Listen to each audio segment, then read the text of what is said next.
voudrais vous parler de l'espace-temps au regard de la théologie juive.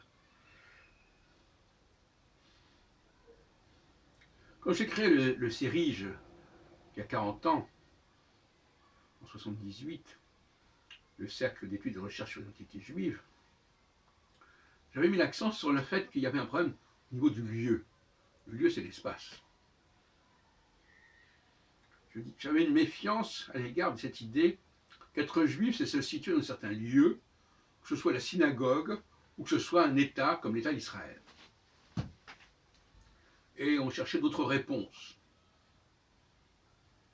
Alors, est-ce que ces réponses, il fallait les chercher au niveau spatial ou au contraire au niveau temporel? Mais vous avouerez que autant l'espace, on comprend ce que ça veut dire. Je vais dans un certain lieu où on se rassemble, au lieu des religieux, au lieu des sionistes, des Israéliens, etc. Et autrement, on est dans la dispersion. La dispersion, quelque part, c'est le fait qu'il n'y a pas de lieu.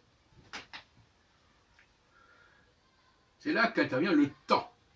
Le temps. Qu'est-ce que c'est que l'exister à travers le temps? Dans le temps, non plus dans l'espace.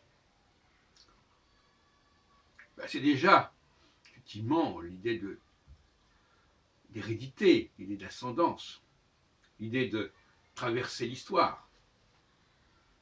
Et ça, c'est un mouvement. Ce n'est pas un mouvement d'un espace vers un autre espace, c'est un mouvement d'un temps vers un autre temps.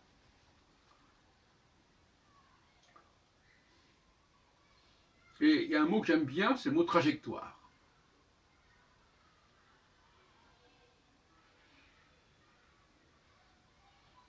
Par ailleurs, j'ai dit que les mitzvot, les commandements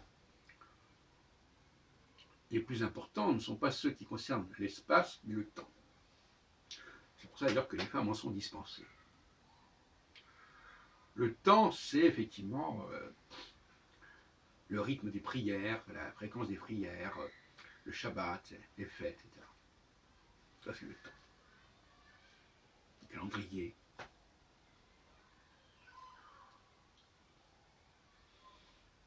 Mais être juif dans le temps, c'est aussi une forme de permanence, de constance. En dehors de toute considération spatiale. Et même si l'on doit être, je dirais, au centre des choses, au cœur des choses, parce que pour moi le juif a une vocation à la centralité,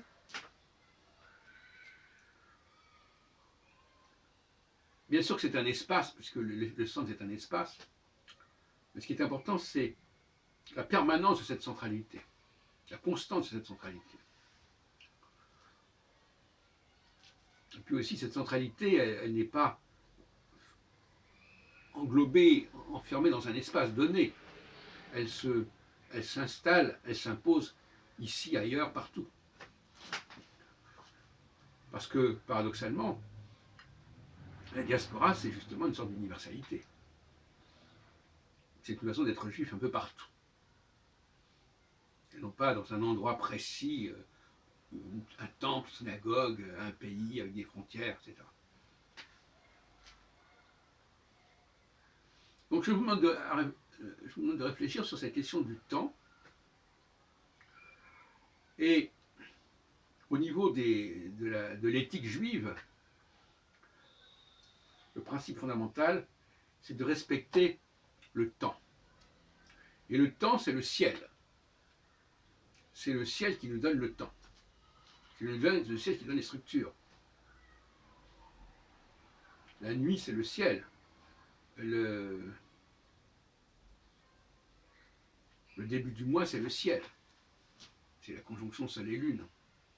Mais il y a bien d'autres choses plus complexes qui sont dans l'astrologie, notamment le cycle de 7 ans, qui a donné d'ailleurs le 49 ans et le jubilé, etc. Donc pour moi, être juif, c'est s'inscrire dans le temps et non pas dans l'espace. On reviendra par la suite éventuellement.